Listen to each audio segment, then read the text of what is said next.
और क्या चल रहा है?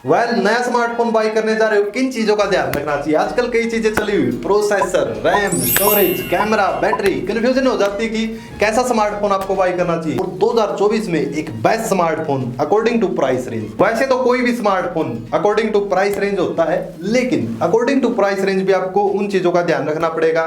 कैसा प्रोसेसर है, कैमरा कैसा है, बैटरी कैसी है, चार्जिंग स्पीड कैसी है। खास चीज ये है कौन से ब्रांड का स्मार्टफोन बाई करना चाहिए। वीडियो के साथ कंटिन्यू बने रही, वीडियो को लास्ट तक देखिए। तो सबसे पहले बात करते हैं हम प्राइस रेंज की। अगर आप बजट रेंज में बाई कर रहे हो देन आपको कुछ चीजों से कॉम्प्रोमाइज करना पड़ेगा। जैसे कि 10 से 15 हजार की प्राइस रेंज में स्मार्टफोन, उसमें चांसेस होते हैं कि आईपीएस एलसीडी डिस्प्ले मिलने की, लेकिन वही कुछ स्मार्टफोन ऐसे आ गए हैं जिनमें आपको अमोलेड की डिस्प्ले देखने को मिलती है। ये चीजें आपको ध्यान में रखना है कि लॉन्ग टाइम के लिए अमोलेड अच्छी होती है, विजिबिलिटी भी अमोलेड की अच्छी होती है, तो ये चीजें आपको जरूर ध्यान में रखना है। तो सबसे पहले हम इस वीडियो को 3 पार्ट में डिवाइड कर देते हैं, जैसे कि बजट रेंज, मिड रेंज और फ्लैगशिप रेंज। तो सबसे पहले बात करेंगे हम बजट रेंज की, उसके बाद बात करेंगे हम मिड रेंज स्मार्टफोन की, फिर बात करेंगे फ्लैगशिप रेंज के स्मार्टफोन लेते हो तो किन चीजों का ध्यान रखना चाहिए। तो सबसे पहले बात करते हैं हम बजट रेंज की। देखिए बजट रेंज की बात करते हैं, 10-15 हजार की प्राइस रेंज में आप कोई स्मार्टफोन बाई करते हो तो उसमें क्या होना चाहिए? बैटरी कैपेसिटी तो आजकल आपको भी पता है 5000 mAh बैटरी कैपेसिटी 7-8 हजार के स्मार्टफोन में देखने को मिल जाती है, इसलिए बैटरी कैपेसिटी को तो साइड में कर देते हैं। अब बात करते हैं प्रोसेसर की। प्रोसेसर होता है अकॉर्डिंग टू प्राइस रेंज, जैसे कि मिड रेंज में कुछ अलग देखने को मिलेगा, फ्लैगशिप रेंज में कुछ अलग देखने को मिलेगा और बजट रेंज में कुछ अलग देखने को मिलेगा। मान लिया हमने 2 प्रोसेसर सेलेक्ट किए, स्नैपड्रैगन और मीडियाटेक डायमेंसिटी, क्योंकि यही टॉप के प्रोसेसर हैं फिलहाल, और एंड्रॉइड में यही हमेशा सुर्खियों में रहती हैं, और इन्हीं के बारे में बताएंगे कि प्राइस रेंज के अकॉर्डिंग कौन सा प्रोसेसर कहां पर फिट बैठता है। लिस्ट बना रखी है हमने पूरी। तो सबसे पहले बात करते हैं हम 10 से 15 हजार की प्राइस रेंज में अगर आप स्मार्टफोन बाई करते हो तो देन एटलीस्ट स्नैपड्रैगन 4th या फिर 6th जेन का प्रोसेसर उसमें होना चाहिए। अगर मीडियाटेक डायमेंसिटी की बात करें, जी सीरीज या फिर 700 सीरीज एटलीस्ट होनी चाहिए 10 से 15 हजार के स्मार्टफोन में। उसके बाद बात करते हैं हम 15 से 20 हजार के स्मार्टफोन में, स्नैपड्रैगन 695 या फिर 680G जरूर होना चाहिए। और मीडियाटेक डायमेंसिटी की बात करें, मीडियाटेक डायमेंसिटी 900 या फिर 810 सीरीज वाला प्रोसेसर जरूर होना चाहिए। अब बात करते हैं 20 से 25 हजार की प्राइस रेंज वाले स्मार्टफोन में कौन सा प्रोसेसर होना चाहिए। तो सबसे पहले बात करते हैं हम स्नैपड्रैगन की।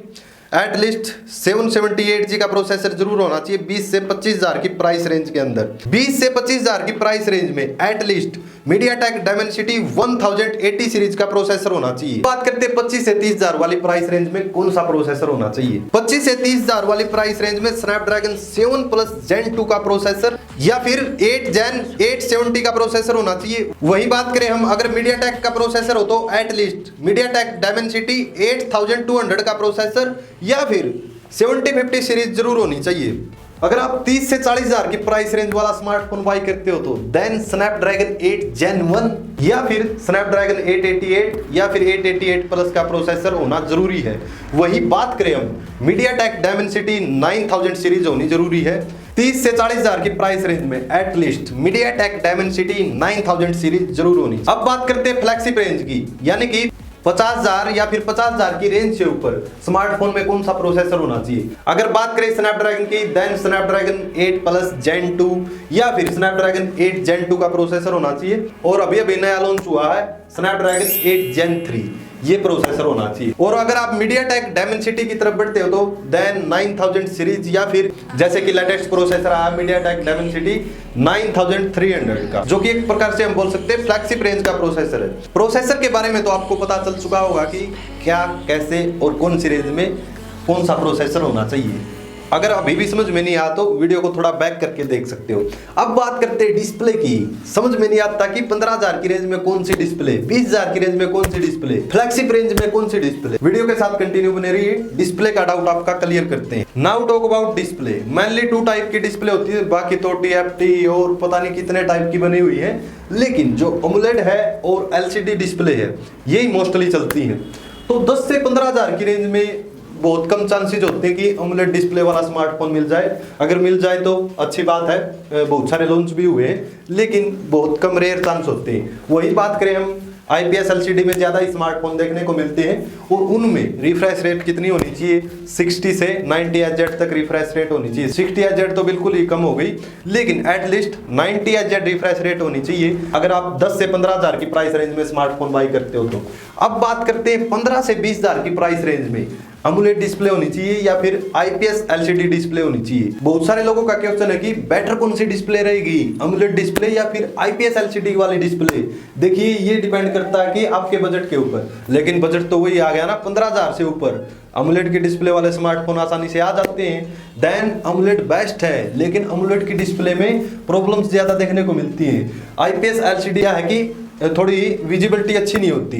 AMOLED की डिस्प्ले है उसमें देखने का अलग ही मजा है, लेकिन AMOLED की डिस्प्ले में प्रॉब्लम आने लगती है। वही IPS LCD की डिस्प्ले थोड़ा लॉन्ग टाइम के लिए चलती है, उसमें कुछ दिक्कत नहीं आती। 15 से 20 हज़ार की प्राइस रेंज में AMOLED की display at least 90 Hz refresh rate होनी चाहिए, और अगर IPS LCD की डिस्प्ले 120 Hz रिफ्रेश रेट होनी चाहिए। अब 15,000 की प्राइस रेंज से नीचे जो भी IPS LCD होगी उसमें 120 Hz रिफ्रेश रेट एटलीस्ट होनी चाहिए। ये ध्यान में रखना IPS LCD के लिए। AMOLED डिस्प्ले की क्वालिटी अच्छी होती है, देन 90 Hz तक चल सकता है, 90 Hz रिफ्रेश रेट हो 15 से 20 हज़ार की क्वालिटी में। अगर 15,000 की प्राइस रेंज से ऊपर स्मार्टफोन बाई करते हो, चाहे 20 हज़ार का बाई करो, 30 हज़ार का, 35 हज़ार का, अगर IPS LCD की डिस्प्ले है 120 Hz से कम नहीं होनी चाहिए, और मेरे हिसाब से मिड रेंज वाले स्मार्टफोन में 120 Hz से कम मिलेगी भी नहीं अगर IPS LCD डिस्प्ले है तो।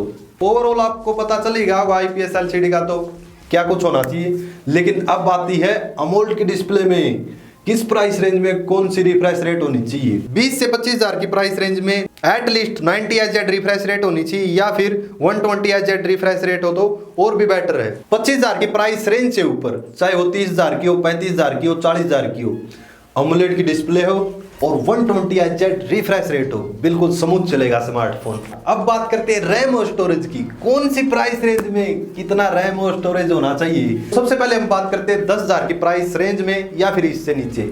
कभी कभी 4GB भी होता है, 6GB भी हो जाता है। 10 हज़ार की प्राइस रेंज से नीचे अगर आपको 6GB रैम में कोई स्मार्टफोन मिल जाता तो अदर चीजों से कॉम्प्रोमाइज करना पड़ता, जैसे कि कैमरे में या फिर प्रोसेसर में। अच्छी बात है 6GB का रैम मिल गया तो और चीजों से कॉम्प्रोमाइज करना पड़ेगा। अगर आप 4GB में बाई करते हो तो देन और चीजें बेटर मिल जाएंगी, कैमरा, प्रोसेसर, डिस्प्ले थोड़ी ठीक ठाक मिल जाएगी आपको। 60 Hz की जगह 90 Hz की मिल जाएगी। लेकिन 10 हज़ार की प्राइस रेंज के आसपास आपको थोड़ा बहुत कॉम्प्रोमाइज करना पड़ेगा। अब बात करते हैं 10 से 15 हज़ार की प्राइस रेंज में। 10 से 15 हज़ार की प्राइस रेंज में at least 6GB RAM, 128GB storage होना चाहिए। अब बात करते हैं 15 से 20 हज़ार की प्राइस रेंज में रैम और स्टोरेज कितना होना चाहिए। एक और चीज मैटर करती है यहाँ पे, जैसे कि कई बार क्या होता है कि स्मार्टफोन वही सेम मॉडल 6GB रैम में भी होता है, 8GB में भी होता है और 12GB में भी होता है। वो आपके ऊपर डिपेंड है कि आपने 2,000 रुपए या फिर 4,000 रुपए फालतू लगा दिए स्मार्टफोन पर। 6 की जगह 8GB मिल जाएगा, 8GB की जगह 12GB मिल जाएगा। देखो ऐसे भी स्मार्टफोन है जिनमें 8GB रैम मिलता है, लेकिन उनमें क्या है कि आपको कैमरा और प्रोसेसर से कॉम्प्रोमाइज करना पड़ेगा। कहीं ना कहीं प्रोसेसर जो कि ठीक ठाक मिलेगा या फिर कैमरे में क्वालिटी की कमी रहेगी। लेकिन 6GB रैम होगा ना 15 से 20 हज़ार की प्राइस रेंज में, देन सब चीज़ें आपको बिल्कुल सही मिलेंगी, क्योंकि वो तो आपके ऊपर डिपेंड है ना, आप चेक करते हो। मैंने जैसे पहले बताया था प्रोसेसर और डिस्प्ले के बारे में। और 8GB रैम का क्या मैटर है 15 से 20 हज़ार की प्राइस रेंज में, इसमें 8GB रैम तो आपको मिल जाएगा, स्टोरेज भी मिल जाएगा 128GB या फिर 256GB भी मिल जाता है, बहुत सारे स्मार्टफोन है।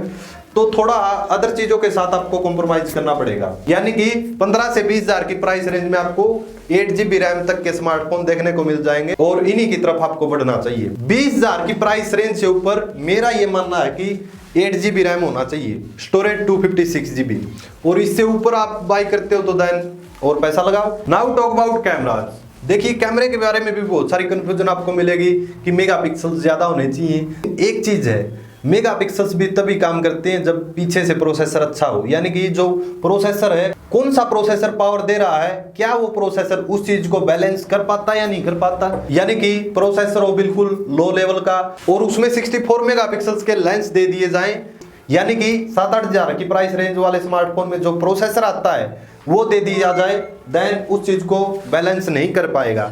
इसलिए जो मेगापिक्सल्स हैं ये भी प्रोसेसर के साथ ही बैलेंस करते हैं। मेरा ये मानना है कि बेस्ट कैमरा फ़ोन, यानी कि आपका काम चला सके, अच्छी सेल्फी ले सको, वीडियो रिकॉर्डिंग अच्छी कर सको, कम से कम 10 से 15 हज़ार रुपये तो आपको लगाने ही पड़ेंगे। उससे ऊपर जितने आप पैसे लगाते जाओगे और बेटर कैमरा मिलता जाएगा। लेकिन मेगापिक्सल का ज़्यादा चक्कर चला हुआ है कि मेगापिक्सल्स होना ज़्यादा तो ज़्यादा अच्छी फ़ोटो आती है। ये चीज़ मैटर नहीं करती। ये चीज़ तब मैटर करती है जब प्रोसेसर भी सही हो। वो जो क्वालिटी है ना कैमरे की, वो आपको चेक करनी पड़ेगी कि इसमें कैसी क्वालिटी आ रही है। कुछ आइडिया दे देता हूँ, जैसे कि लेंसेज के ऊपर डिपेंड है कि स्मार्टफोन में 3 लेंसेज हैं या फिर 2 लेंसेज हैं। और लेंसेज किस कंपनी का है, जैसे कि सोनी के लेंसेज होते हैं, वन प्लस में आजकल चले हुए हैं, जेस के लेंसेज चले हुए हैं, तो वो हैं फ्लैगशिप रेंज के।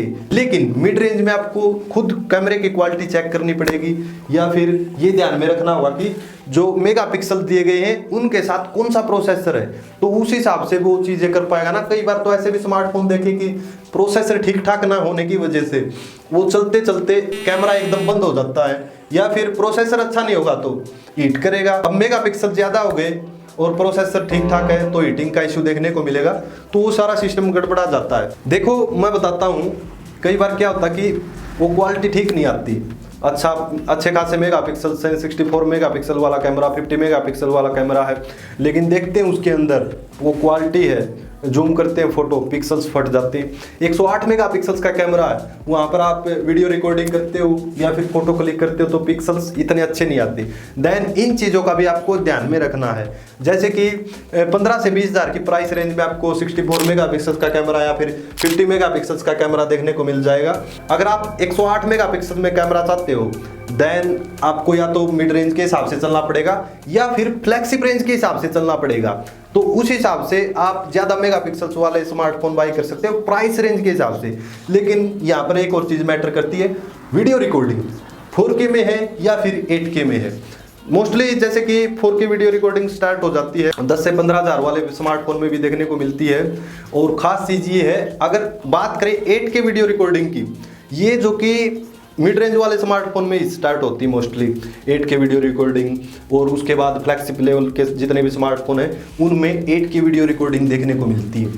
तो ये चीज़ें जो कि प्राइस रेंज के हिसाब से हैं। अब बात करते हैं बिल्ड क्वालिटी की, यानी कि एक अच्छा स्मार्टफोन बाई करने जा रहे हो तो बिल्ड क्वालिटी होनी चाहिए उसमें। ये नहीं कि पैसे आपने ज़्यादा लगा दिए, उसमें प्लास्टिक फ्रेम देखने को मिल रही है पीछे या फिर मेटल फ्रेम है ही नहीं, तो ये चीज़ें भी आपको थोड़ी ध्यान में रखनी है। एक अच्छा स्मार्टफोन बाई करने से पहले आपको बिल्ड क्वालिटी का जरूर ध्यान रखना है। अब बात करते हैं कंक्लूजन की, ऑफलाइन से बाई करो या फिर ऑनलाइन से, कहीं से भी बाई करो। आप ऑनलाइन बाई करते हो तो ओपन बॉक्स डिलीवरी करवाओ, और ऑफलाइन बाई करते हो तो ये चीज़ का ध्यान रखना कहीं शॉप वाला आपको लूट ना ले।